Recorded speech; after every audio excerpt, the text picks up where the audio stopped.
ओम नमः शिवाय। आज हम कोटि रुद्र संहिता का अध्याय 39 शुरू करने जा रहे हैं। शिवरात्रि व्रत के उद्यापन की विधि। ऋषि बोले, सूत जी, अब हमें शिवरात्रि व्रत के उद्यापन की विधि बताइए, जिसका अनुष्ठान करने से साक्षात भगवान शंकर निश्चय ही प्रसन्न होते हैं। सूत जी ने कहा, ऋषियों, तुम लोग भक्तिभाव से आदरपूर्वक शिवरात्रि के उद्यापन की विधि सुनो, जिसका अनुष्ठान करने से वह व्रत अवश्य ही पूर्ण फल देने वाला होता है। लगातार 14 वर्षों तक शिवरात्रि के शुभ व्रत का पालन करना चाहिए। त्रयोदशी को एक समय भोजन करके चतुर्दशी को पूरा उपवास करना चाहिए। शिवरात्रि के दिन नित्य कर्म संपन्न करके शिवालय में जाकर विधि पूर्वक शिव का पूजन करें। तत्पश्चात वहाँ यत्नपूर्वक एक दिव्य मंडल बनवाएं, जो तीनों लोकों में गौरी तिलक नाम से प्रसिद्ध है। उसके मध्य भाग में दिव्य लिंगोत्र भद्र मंडल की रचना करें, अथवा मंडप के भीतर सर्वोत्तर भद्र मंडल का निर्माण करें। वहाँ प्रजापत्य नामक कलशों की स्थापना करनी चाहिए। वे शुभ कलश वस्त्र, फल और दक्षिणा के साथ होने चाहिए। उन सबको मंडप के पार्श्व भाग में यत्नपूर्वक स्थापित करें। मंडप के मध्य भाग में एक सोने का अथवा दूसरी धातु, तांबे आदि का बना हुआ कलश स्थापित करें। व्रती पुरुष उस कलश पर पार्वती सहित शिव की सुवर्णमयी प्रतिमा बनाकर रखे।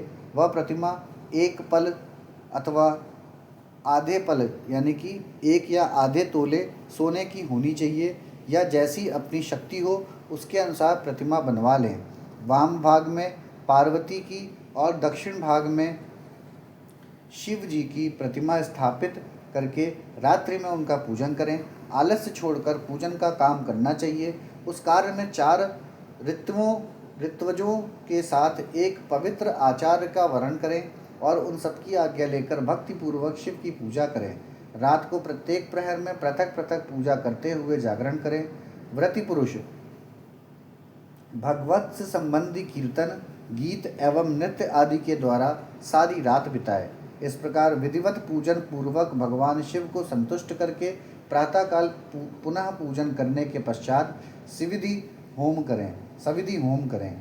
फिर यथाशक्ति प्रजापत्य विधान करें। फिर ब्राह्मणों को भक्तिपूर्वक भोजन कराएं और यथाशक्ति दान दें। इसके बाद वस्त्र, अलंकार तथा आभूषणों द्वारा पत्नी सहित ऋतज्वों को अलंकृत करके उन्हें विधिपूर्वक पृथक पृथक दान दें। फिर आवश्यक सामग्रियों से युक्त बड़े बछड़े सहित गौ का आचार्य को यह कहकर विधिपूर्वक दान दें कि इस दान से भगवान शिव मुझ पर प्रसन्न हों। तत्पश्चात कलश सहित उस मूर्ति को वस्त्र के साथ वृषभ की पीठ पर रखकर संपूर्ण अलंकारों सहित उसे आचार्यों को अर्पित कर दें। इसके बाद हाथ जोड़ मस्तक झुका बड़े प्रेम से गदगद वाणी में महाप्रभु महेश्वर देव से प्रार्थना करें। देवदेव महादेव शरणागत वत्सल, व्रतेना नेन देवेश कृपाम कुरु ममोपरि, मया भक्तनुसारेण व्रत मेतत् कृतं शिव, न्यूनम संपूर्णताम यातु प्रसादत्व शंकरम। अज्ञानिध व ज्ञानिजन पपूजादिकम मया कृतम तदस्तु कृपा सफलम तव शंकर। इसका अर्थ है, देवदेव महादेव शरणागत सल देवेश्वर, इस व्रत से संतुष्ट हो आप मेरे ऊपर कृपा कीजिए। शिव शंकर, मैंने भक्ति भाव से इस व्रत का पालन किया है। इसमें जो कमी रह गई हो वह आपके प्रसाद से पूरी हो जाए। शंकर, मैंने अनजाने में या जानबूझकर जो जप पूजन आदि किया है वह आपकी कृपा से सफल हो। इस तरह परमात्मा शिव को पुष्पांजलि अर्पण करके फिर नमस्कार एवं प्रार्थना करें। जिसने इस प्रकार व्रत पूरा कर लिया उसके उस व्रत में कोई न्यूनता नहीं रहती, उससे वह मनोवांछित सिद्धि प्राप्त कर लेता है, इसमें संशय नहीं है। यहाँ पर हमारा अध्याय 39 समाप्त होता है। अब हम अध्याय 40 शुरू कर रहे हैं। अनजाने में शिवरात्रि व्रत करने से एक भील पर भगवान शंकर की अद्भुत कृपा। ऋषियों ने पूछा, सूत जी, पूर्व काल में किसने इस उत्तम शिवरात्रि व्रत का पालन किया था और अनजाने में भी इस व्रत का पालन करके किसने कौन सा फल प्राप्त किया था। सूत जी ने कहा, ऋषियों, तुम सब लोग सुनो, मैं इस विषय में एक निषाद का प्राचीन इतिहास सुनाता हूँ जो सब पापों का नाश करने वाला है। पहले की बात बात है, किसी वन में एक भील रहता था जिसका नाम था गुरुद्रुह। उसका कुटुंब बड़ा था तथा वह बलवान और क्रूर स्वभाव का होने के साथ ही क्रूरतापूर्ण कर्म में तत्पर रहता था। वह प्रतिदिन वन में जाकर मृगों को मारता और वहीं रहकर नाना प्रकार की चोरियां करता था। उसने बचपन से ही कभी कोई शुभ कर्म नहीं किया था। इस प्रकार वन में रहते हुए उस दुरात्मा भील का बहुत समय बीत गया। तदनंतर एक दिन बड़ी सुंदर एवं शुभ कारक शिवरात्रि आई, किंतु वह दुरात्मा घने जंगल में निवास करने वाला था, इसीलिए उस व्रत को नहीं जानता था। उसी दिन उस भील के माता पिता और पत्नी ने भूख से पीड़ित होकर उससे याचना की, वनेचर, हमें खाने को दो। उनके इस प्रकार याचना करने पर वह तुरंत धनुष लेकर चल दिया और मृगों के शिकार के लिए सारे वन में घूमने लगा। दैव योग से उसे उस दिन कुछ भी नहीं मिला और सूर्य अस्त हो गया। इससे उसको बड़ा दुख हुआ और वो सोचने लगा, अब मैं क्या करूं, कहाँ जाऊं? आज तो कुछ नहीं मिला। घर में जो बच्चे हैं उनका तथा माता पिता का क्या होगा? मेरी जो पत्नी है उसकी भी क्या दशा होगी? अतः मुझे कुछ लेकर ही घर जाना चाहिए, अन्यथा नहीं। ऐसा सोचकर वह व्याध एक जलाशय के समीप पहुंचा और जहां पानी में उतरने का घाट था, वहां जाकर खड़ा हो गया। वह मन ही मन यह विचार करता था कि यहाँ कोई न कोई जीव पानी पीने के लिए अवश्य आएगा। उसी को मारकर कृतकृत्य हो उसे साथ लेकर प्रसन्नतापूर्वक घर को जाऊंगा। ऐसा निश्चय करके वह व्याध एक बेल के पेड़ पर चढ़ गया और वहीं जल साथ लेकर बैठ गया। उसके मन में केवल यही चिंता थी कि कब कोई जीव आएगा और कब मैं उसे मारूंगा। इसी प्रतीक्षा में भूख प्यास से पीड़ित हो वह बैठा रहा। उस रात के पहले पहर में एक प्यासी हरिणी वहां आई, जो चकित होकर जोर जोर से चौकड़ी भर रही थी। ब्राह्मणों, उस मृगी को देखकर व्याघ को बड़ा हर्ष हुआ और उसने तुरंत ही उसके वध के लिए अपने धनुष पर एक बाण का संधान किया। ऐसा करते हुए उसके हाथ के धक्के से थोड़ा सा जल और बिल्व पत्र नीचे गिर पड़े। उस पेड़ के नीचे शिवलिंग था। उक्त जल और बिल्व पत्र के शिव की प्रथम प्रहर की पूजा संपन्न हो गई। उस पूजा के महात्म्य से उस व्याघ का बहुत सा पातक तत्काल नष्ट हो गया। वहाँ होने वाली खड़खड़ाहट की आवाज़ को सुनकर हिरणी ने भय से ऊपर की ओर देखा। व्याघ को देखते ही वह व्याकुल हो गई और बोली। मृगी ने कहा, व्याघ, तुम क्या करना चाहते हो? मेरे सामने सच सच बताओ।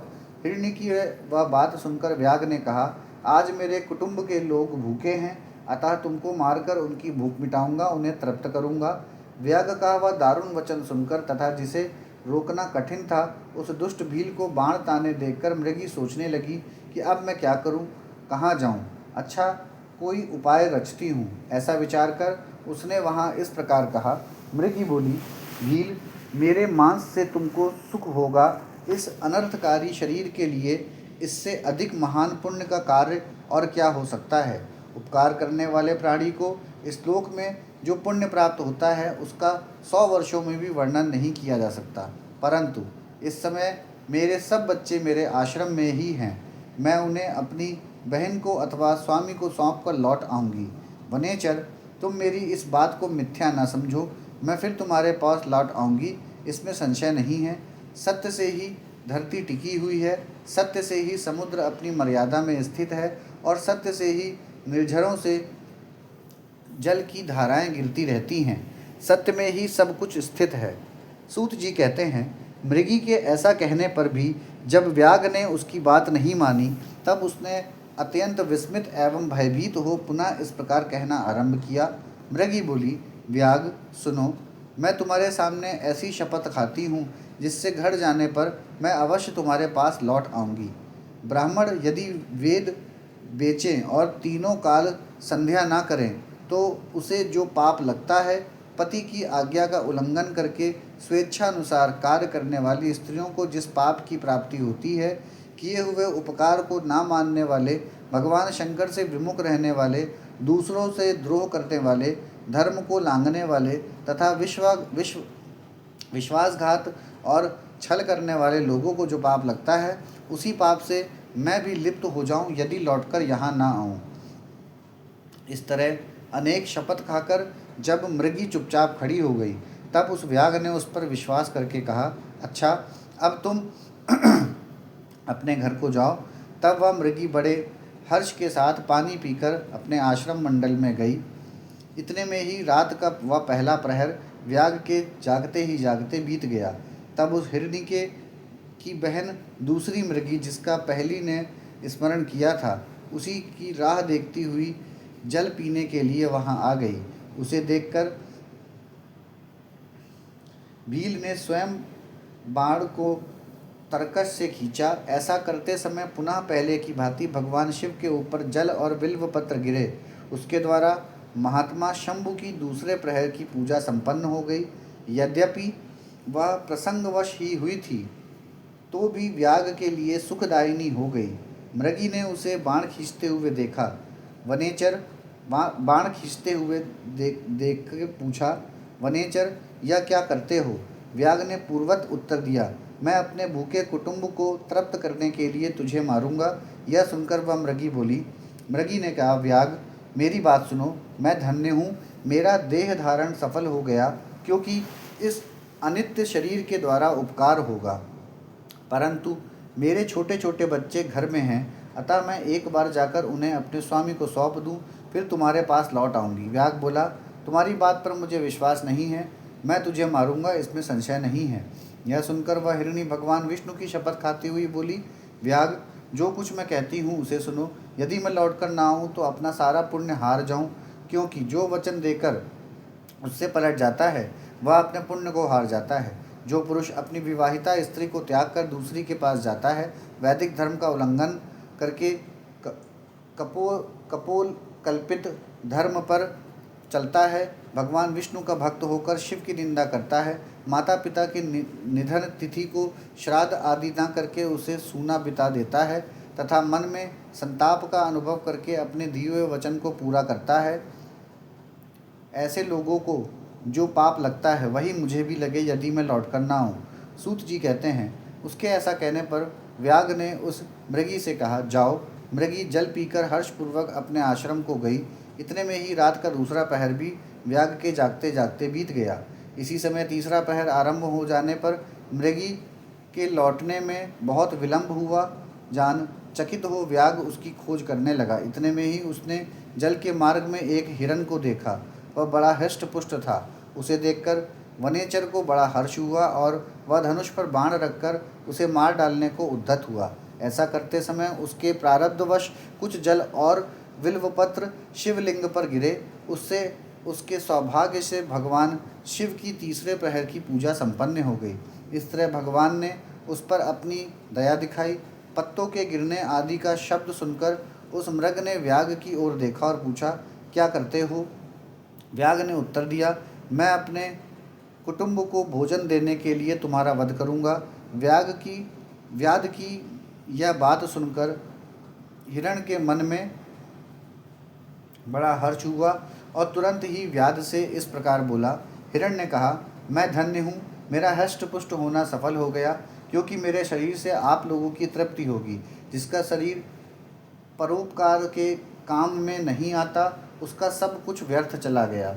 जो सामर्थ्य रहते हुए भी किसी का उपकार नहीं करता है, उसकी वह सामर्थ्य व्यर्थ चली जाती है तथा वह परलोक में नरकगामी होता है। परंतु एक बार मुझे जाने दो, मैं अपने बालकों को उनकी माता के हाथ में सौंपकर और उन सबको धीरज बंधाकर यहाँ लौट आऊँगा। उसके ऐसा कहने पर व्याघ मन ही मन बड़ा विस्मित हुआ। उसका हृदय कुछ शुद्ध हो गया था और उसके सारे पाप पुण्य नष्ट हो चुके थे। उसने इस प्रकार कहा। व्याघ बोला, जो जो यहाँ आए वे सब तुम्हारी ही तरह बातें बनाकर चले गए, परंतु वे वंचक अभी तक यहाँ नहीं लौटे हैं। मृग, तुम भी इस समय संकट में हो, इसीलिए झूठ बोलकर चले जाओगे। फिर आज मेरा जीवन निर्वाह कैसे होगा। मृग बोला, व्याध, मैं जो कुछ कहता हूँ उसे सुनो। मुझ में असत्य नहीं है। सारा चराचर ब्रह्मांड सत्य से ही टिका हुआ है। जिसकी वाणी झूठी होती है उसका पुण्य उसी क्षण नष्ट हो जाता है। तथापि भील, तुम मेरी सच्ची प्रतिज्ञा सुनो।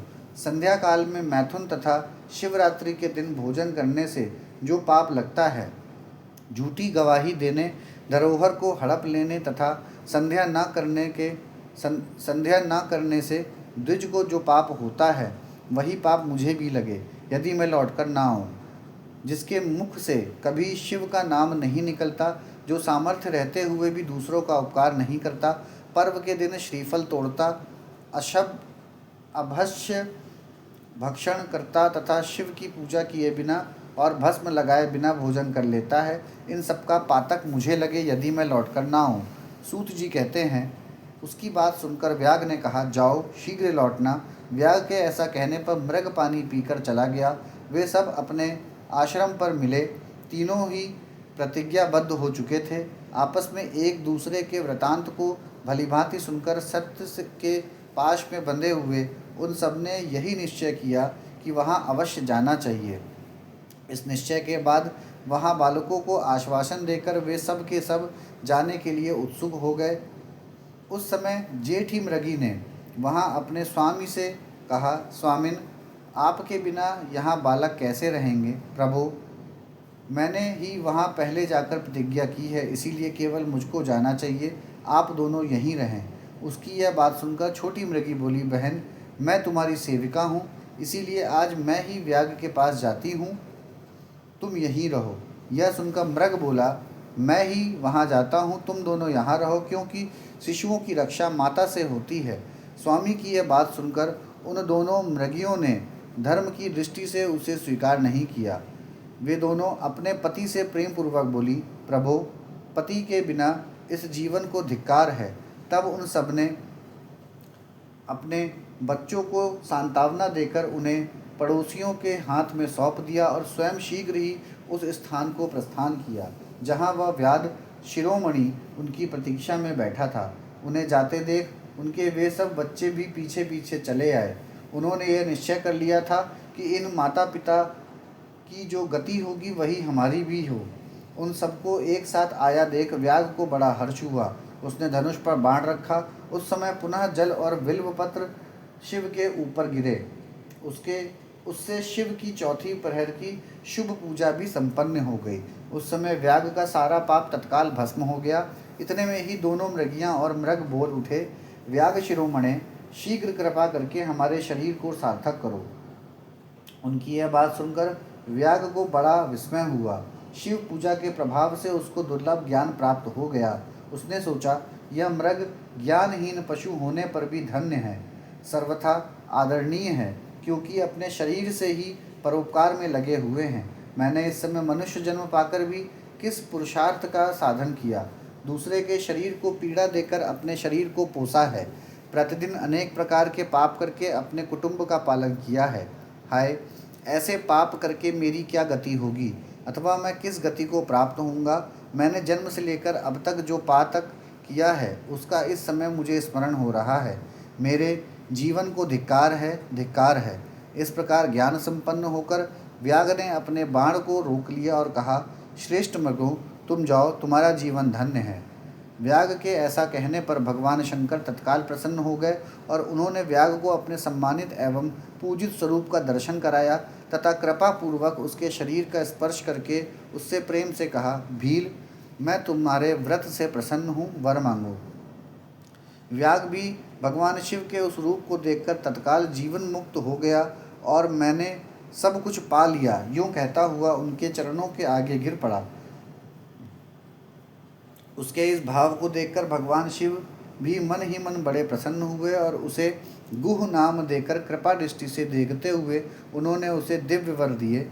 शिव जी बोले, व्याघ्र, सुनो, आज से तुम श्रृंगवेरपुर में उत्तम राजधानी का आश्रय ले दिव्य भोगों का उपभोग करो।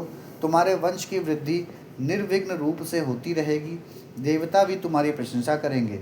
व्याघ्र, मेरे भक्तों पर स्नेह रखने वाले भगवान श्री राम एक दिन निश्चय ही तुम्हारे घर पधारेंगे और तुम्हारे साथ मित्रता करेंगे।